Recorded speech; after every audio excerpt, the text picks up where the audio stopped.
Praise the lord. ಪ್ರೀತಿಯ ಸಹೋದರ ಹಾಗೂ ಸಹೋದರಿ, ಈ ದಿನ ನೋಡಿದ್ರಲ್ಲಿ ಬಹಳ ಸಂತೋಷದಿಂದೇನೆ. ಶಾಲೋಮ್, ಸಮಾಧಾನ ಉಂಟಾಗಲಿ ನಿಮಗೂ ನಿಮ್ಮ ಕುಟುಂಬದಲ್ಲಿ. ಯಾವಾಗಲೂ ಯೇಸು ಸ್ವಾಮಿ ಕೃಪಾ ವರಗಳಿಂದ ನಿಮ್ಮನ್ನು ಆಶೀರ್ವದಿಸಿ ಕಾಪಾಡಲಿ. ಪ್ರೀತಿ ಉಳ್ಳ ದೇವ ಮಕ್ಕಳೇ, ಈ ದಿನ ದೇವರು ಒಂದು ಒಳ್ಳೆಯ ವಾಗ್ದಾನ ಕೊಟ್ಟಿದ್ದಾರೆ. ಆತನ ಕೃಪಾ ವರಗಳಿಂದ ನಮ್ಮನ್ನು ಪ್ರತಿದಿನ ಆತನ ವಾಕ್ಯಗಳು ಓದುವಾಗ, ಧ್ಯಾನ ಮಾಡುವಾಗ ನಮ್ಮನ್ನು ಸಂತೋಷದಿಂದ ನಡೆಸೋಕ್ಕೆ ಇಷ್ಟವುಳ್ಳದಾಗಿದ್ದಾನೆ. ಪ್ರೀತಿ ಉಳ್ಳ ದೇವ ಮಕ್ಕಳೇ, ಒಂದು ಊರಲ್ಲಿ ಒಂದು ಮಗು ಜನಿಸುತ್ತೆ. ಆ ಮಗು ಒಳ್ಳೆ ರೀತಿಯಲ್ಲಿ ಎಲ್ಲರೂ ನೋಡಿದ ತಕ್ಷಣ ಅದಕ್ಕೆ ಸಂತೋಷ ಪಡ್ತಾರೆ. ಅಯ್ಯೋ, ಮಗು ಎಷ್ಟು ಚೆನ್ನಾಗಿದೆ, ನಾನು ಎತ್ಕೋಬೇಕು, ನೀನು ಎತ್ಕೋಬೇಕು ಎಂಬುದಾಗಿ ಸಂತೋಷದಿಂದ ಎತ್ಕೋತಾರೆ. ಅದೇ ಥರ ನಮ್ಮ ಜೀವಿತದಲ್ಲಿ ನಾವು ಹೇಗೆ ಸಂತೋಷಗಳವರಾಗಿದ್ದೇವೆ ಎಂಬುದು ಬಹಳ ಮುಖ್ಯವಾಗಿದೆ. ಪ್ರಸಂಗಿ 2ನೇ ಅಧ್ಯಾಯ 26ನೇ ವಾಕ್ಯ ನಾನು ನಿಮಗಾಗಿ ಓದ್ತೀನಿ. ಅಲ್ಲಿ ಏನು ಹೇಳ್ತಾರೆ ಅಂದರೆ, ದೇವರು ತಾನು ಮೆಚ್ಚಿದವನಿಗೆ ಜ್ಞಾನವನ್ನು, ತಿಳುವಳಿಕೆಯನ್ನು, ಸಂತೋಷವನ್ನು ದಯಪಾಲಿಸುತ್ತಾನಲ್ಲವೇ. ಆಮೀನ್. ದೇವರು ನಮಗೆ ಜ್ಞಾನವನ್ನು ಮತ್ತು ಸಂತೋಷವನ್ನು ಕೊಡುವವರಾಗಿದ್ದಾರೆ. ಆದರೆ ದೇವರಲ್ಲಿ ನಾವು ಹೇಗೆ ಮೆಚ್ಚುಗೆಯಾಗಿ ಜೀವಿಸ್ತಾ ಇದ್ದೀವಿ ಎಂಬುದು ಬಹಳ ಮುಖ್ಯ. ದಾವೀದನು ಪ್ರಸಂಗಿ ಬರೆಯುವಾಗ ಹೇಳ್ತಾರೆ, ಸಮಸ್ತವು ವ್ಯರ್ಥ, ದೇವರು ಎಲ್ಲವನ್ನು ಕೊಟ್ಟಿದ್ದಾರೆ. ಆದರೆ ನಾವು ಯಾವ ರೀತಿಯಲ್ಲಿ ಜ್ಞಾನದಿಂದ ದೇವರಲ್ಲಿ ನಾವು ಹೇಗೆ ಜೀವಿಸ್ತಾ ಇದ್ದೀವಿ ಎಂಬುದು ಬಹಳ ಮುಖ್ಯವಾಗಿದೆ. ಪ್ರೀತಿ ಉಳ್ಳ ದೇವ ಮಕ್ಕಳೇ, ಅದೇ ಥರ ದಾವೀದನ ಬರೆದ ಕೀರ್ತನೆ 4ನೇ ಅಧ್ಯಾಯ 7ನೇ ವಾಕ್ಯ ಹೇಳ್ತದೆ, ಧ್ಯಾನ ದ್ರಾಕ್ಷಾರಸವು ಸುಗ್ಗಿ ಕಾಲದಲ್ಲಿ ಒಳಗೆ ನನ್ನ ಹೃದಯವು ಆನಂದಗಳು ಉಂಟು ಮಾಡಿತು ಎಂಬುದಾಗಿ ಹೇಳ್ತಾರೆ. ಹೌದು ಪ್ರೀತಿಯ ದೇವ ಮಕ್ಕಳು, ದಾವೀದನು ಹೇಳ್ತಾನೆ, ದೇವರೇ ನನ್ನ ಹೃದಯ ಆನಂದ ಮಾಡಿದಿ, ನನ್ನ ಸಂತೋಷದಿಂದ ಸುಗ್ಗಿ ಕಾಲದಲ್ಲೆಲ್ಲ ನನಗೆ ಅದಕ್ಕಿಂತ ಹೆಚ್ಚಾಗಿ ನನ್ನ ಹೃದಯದಲ್ಲಿ ಒಂದು ಆನಂದ ಕೊಟ್ಟಿದ್ದಲ್ಲ, ನಿನಗೆ ಸ್ತೋತ್ರ ಎಂಬುದಾಗಿ ಅಂತ ಹೇಳ್ತಾರೆ. ಅದೇ ಥರ ನಮ್ಮ ಜೀವಿತದಲ್ಲಿ ಯಾವಾಗಲೂ ದೇವರೇ ಈ ದಿನ ಕೊಟ್ಟಿದ್ದಿ, ನಿನಗೆ ಸ್ತೋತ್ರ, ಈ ಸಂತೋಷದಿಂದ ನಿನ್ನನ್ನು ಕೊಂಡಾಡುತ್ತೇನೆ ಎಂಬುದಾಗಿ ನಾವು ಹೇಳುವಾಗ, ಪ್ರಿಯರೇ, ದೇವರು ಎಷ್ಟು ಸಂತೋಷವಾಗಿದ್ದಾರೆ. ನಮ್ಮ ಎಲ್ಲ ಸಮಸ್ಯೆ ಎಲ್ಲ ಬಗೆಗಟ್ಟು ದೇವರೇ ನೀನು ಸಂತೋಷ ಕೊಟ್ಟಿದೆ, ನಿನ್ನ ಜ್ಞಾನದಿಂದ ನಾನು ಮೆಚ್ಚುಗೆಯಾಗಿ ನಾನು ನಡೀತೀನಿ ಎಂಬುದಾಗಿ ಹೇಳುವಾಗ, ದೇವರು ಮಗನೇ ನಾನು ನಿನ್ನ ಸಂಗಡ ಇರ್ತೀನಿ ಎಂಬುದಾಗಿ ದೇವರು ಕರೀತಾ ಇದ್ದಾರೆ. ಹೌದು ಪ್ರೀತಿಯ ದೇವ ಮಕ್ಕಳೇ, ಅದೇ ಥರ ಯೆಶಾಯನ ಪ್ರವಾದನ ಗ್ರಂಥ 61ನೇ ಅಧ್ಯಾಯ 3ನೇ ವಾಕ್ಯದಲ್ಲಿ ನೋಡುವುದಾದರೆ ಅಲ್ಲಿ ಈ ಥರ ಇದೆ. ಏನಂದರೆ ಅಲ್ಲಿ ಹೇಳ್ತಾರೆ ನೋಡಿ,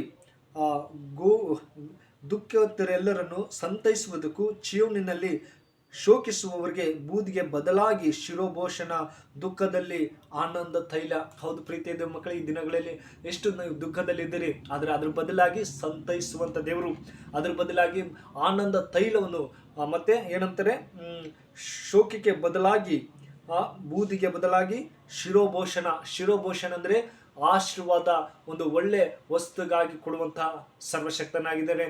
ಈ ದಿನಗಳಲ್ಲಿ ಎಷ್ಟೋ ಜನರಿಗೆ ಆನಂದನೇ ಇಲ್ಲ, ಸಂತೋಷ ಇಲ್ಲ, ಕುಟುಂಬದಲ್ಲೇ ಗಲಿಬಿಲಿ, ಅಯ್ಯೋ ನನ್ನ ಭವಿಷ್ಯದ ಬಗ್ಗೆ ಕಾಳಜಿ ಇಲ್ಲ, ಅಯ್ಯೋ ನನ್ನ ಜೀವಿತ ಹೇಗಾಗುತ್ತೆ, ನನ್ನ ಮಕ್ಕಳು ಯಾವ ರೀತಿಯಲ್ಲಿ ಬೆಳೀತಾರೆ, ಪಾಸ್ ಆಗ್ತಾರೆ ಎಂಬುದಂತ ಕಳವಳ. ಆದರೆ ದೇವರು ಹೇಳ್ತಾರೆ, ನೀವು ಜ್ಞಾನದಲ್ಲಿ ಮತ್ತೆ ಸಂತೋಷದಿಂದ ಬೆಳೀತೀರಿ ಎಂಬುದಾಗಿ ದೇವರ ಕೇಳ್ತದೆ. ಹೌದು ಪ್ರೀತಿಯ ದೇವ ಮಕ್ಕಳೇ, ಯಾವಾಗಲೂ ದಾವೀದನ ಹಾಗೆ, ದೇವರೇ ನಾನು ನಿನ್ನಲ್ಲಿ ಆನಂದ ಉಳ್ಳವನಾಗ್ತೀನಿ, ನನ್ನ ಹೃದಯದಲ್ಲಿ ಒಂದು ಹೊಸ ಆನಂದ ಉಕ್ಕಿಸಿದೆ ಅಪ್ಪ, ಸುಗ್ಗಿ ಕಾಲವೆಲ್ಲ ಮುಗಿಸ ಮೇಲೆ ನನ್ನ ಹೃದಯದಲ್ಲಿ ಒಂದು ಉತ್ಸಾಹ ಕೊಟ್ಟಿದೆ ಎಂಬುದಾಗಿ ಕೇಳ್ತಾರೆ. ಅದೇ ಪ್ರೀತಿಯ ದೇವ ಮಕ್ಕಳೇ, ನಾವು ಯಾವಾಗಲೂ ದೇವ್ರ ಹತ್ರ ಬರಬೇಕು. ದೇವರೇ ನೀ ನನಗೆ ಸಂತೋಷ ಕೊಡ್ತಾ ಇದೆಯಾ, ದೇವರೇ ನೀ ನನಗೆ ಒಳ್ಳೆ ಜ್ಞಾನ ಕೊಡ್ತೀಯ ಎಂಬುದಾಗಿ ಕೇಳುವಾಗ, ದೇವರು ಖಂಡಿತವಾಗಿ ನಮಗೆ ಸಂತೋಷ ಜ್ಞಾನ ಕೊಡುವಂಥ ದೇವರಾಗಿದ್ದಾರೆ. ಪ್ರೀತಿಗಳು ದೇವ ಮಕ್ಕಳೇ, ಅದೇ ಥರ ಇನ್ನೊಂದು ವಾಕ್ಯನ ನಿಮಗಾಗಿ ಓದ್ತೀನಿ. ಗಲಾತ್ಯದಲ್ಲಿ ಹೇಳ್ತಾರೆ 5ನೇ ಅಧ್ಯಾಯ 22ನೇ ವಾಕ್ಯದಲ್ಲಿ ನೋಡುವುದಾದರೆ, ಅಲ್ಲಿ ಪ್ರೀತಿ ಬಹು ಫಲವುಳ್ಳದು. ಪ್ರೀತಿ ಯಾವುದು ಕೋಪಿಸೋದಲ್ಲ, ಪ್ರೀತಿ ಹೊಟ್ಟೆ ಕಿಚ್ಚು ಪಡುವುದಿಲ್ಲ, ಉಬ್ಬಿಕೊಳ್ಳುವುದಿಲ್ಲ, ಮರದ ದಿಗ್ಗೆಟ್ಟು ನಡೆಯುವುದಿಲ್ಲ ಎಂಬುದಾಗಿ. ಹೌದು ಪ್ರೀತಿಯ ದೇವ ಮಕ್ಕಳೇ, ನಾವು ಕೂಡ ಪ್ರತಿಯೊಬ್ಬೊಬ್ಬರನ್ನ ಪ್ರೀತಿಯಿಂದ ಮಾತಾಡಿಸ್ಬೇಕು, ಪ್ರೀತಿಯಿಂದ ಸಂತೋಷದಿಂದ ಒಬ್ಬೊಬ್ಬರಿಗೆ ಸಹಾಯ ಮಾಡಿದರೆ ದೇವರು ನಮ್ಮನ್ನು ಸಂತೋಷದಿಂದ ನಡೆಸ್ತಾರೆ. ಹೌದು ಪ್ರೀತಿಯ ದೇವ ಮಕ್ಕಳೇ, ಈ ದಿನ ದೇವ್ರ ಪ್ರೀತಿ ಎಲ್ಲಿದೆ ಎಂಬುದಾಗಿ ನಾವು ಹುಡುಕಬೇಕು. ನಾವು ಇನ್ನೊಬ್ಬರ ಹತ್ರ ನಾವು ಪ್ರೀತಿಯಿಂದ ಮಾತಾಡುವಾಗ, ಇನ್ನೊಬ್ಬರ ಹತ್ರ ನಾವು ಸಂತೋಷದಿಂದ ಜೀವಿಸುವಾಗ, ದೇವರು ನಮ್ಮ ಸಂಗಡ ಜ್ಞಾನ ಕೊಡುವಂಥ ದೇವರು.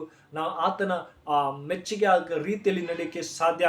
ನಮ್ಮ ಹತ್ರ ಎಷ್ಟೇ ಹಣವಿದ್ದರೂ, ನಮ್ಮಲ್ಲಿದ್ದಂಥ ಎಲ್ಲ ಸಮಯ ಇದ್ರೂ ಕೂಡ ನಾವು ಪ್ರೀತಿ ಇಲ್ಲದೆ ಮತ್ತು ಸಂತೋಷ ಇಲ್ಲದೆ ಜೀವಿಸದೆ ವ್ಯರ್ಥ ಎಂಬುದಾಗಿ ಪ್ರಸಂಗಿ ಹೇಳ್ತಾರೆ.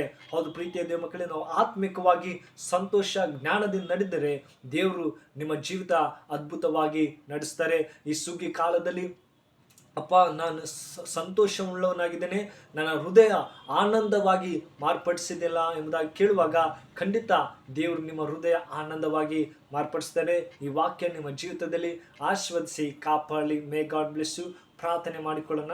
ಪರಿಶುದ್ಧನೆ ಪ್ರೀತಿ ಉಳ್ಳ ತಂದೆ ದೇವರ ಸ್ವಾಮಿ, ಮುಂಜಾನೆ ವೇಳೆ ಒಳ್ಳೆ ಸಮಯ ಕೊಟ್ಟಿದ್ದಕ್ಕಾಗಿ ಸ್ತೋತ್ರಪ್ಪ. ಈ ಮುಂಜಾನೆ ವೇಳೆಯಲ್ಲಿ ಪ್ರತಿಯೊಬ್ಬರ ಜೀವಿತನ ನಿಮ್ಮ ಕರಗಳಪ್ಪಿಸಿದೆ. ಅವರನ್ನು ಆಶೀರ್ವದಿಸು ಅಪ್ಪ. ಅವ್ರಿಗೆ ಹೊಸ ಒಂದು ಸಂತೋಷ, ಸಮಾಧಾನ ಅನುಗ್ರಹಿಸಪ್ಪ ಅಂತ ಪ್ರಾರ್ಥಿಸಿದ್ರೆ, ಈ ವಿಡಿಯೋ ನೋಡುವಾಗ ಪ್ರತಿಯೊಬ್ಬ ಮಕ್ಕಳನ್ನು ಆಶೀರ್ವದಿಸು. ಅವ್ರನ್ನ ಒಳ್ಳೆ ಆರೋಗ್ಯ ಭಾಗ್ಯವನ್ನು ಕೊಟ್ಟು ನೀನು ಆಶೀರ್ವದಿಸು. ಅವ್ರ ಮನೇಲಿ ಏನೇನು ಸಮಸ್ಯೆ ಇದೋ ಅದನ್ನೆಲ್ಲ ಬಿಡುಗಡೆ ಕೊಡು ಸ್ವಾಮಿ. ಅವ್ರ ನಿನ್ನ ಕೃಪಾ ವರಗಳಿಂದ ನೀನು ನಡೆಸಬೇಕಪ್ಪ ಅಂತ ಪ್ರಾರ್ಥಿಸಿದ್ರೆ, ಜೀವಳ ತಂದೆ, ಈ ಚಿಕ್ಕ ಪ್ರಾರ್ಥನೆ ಕೇಳೋದಕ್ಕಾಗಿ ಸ್ತೋತ್ರ. ಎಲ್ಲರೂ ನಿಮ್ಮ ಕರಗಳಪ್ಪಿಸ್ತಾ ಈ ಪ್ರಾರ್ಥನೆ ಕೇಳಿದಂತೆ ಯೇಸು ಕ್ರಿಸ್ತನಲ್ಲಿ ಬಿಡುತ್ತೇನೆ ಜೀವಳ ತಂದೆ. Amen. May God bless you.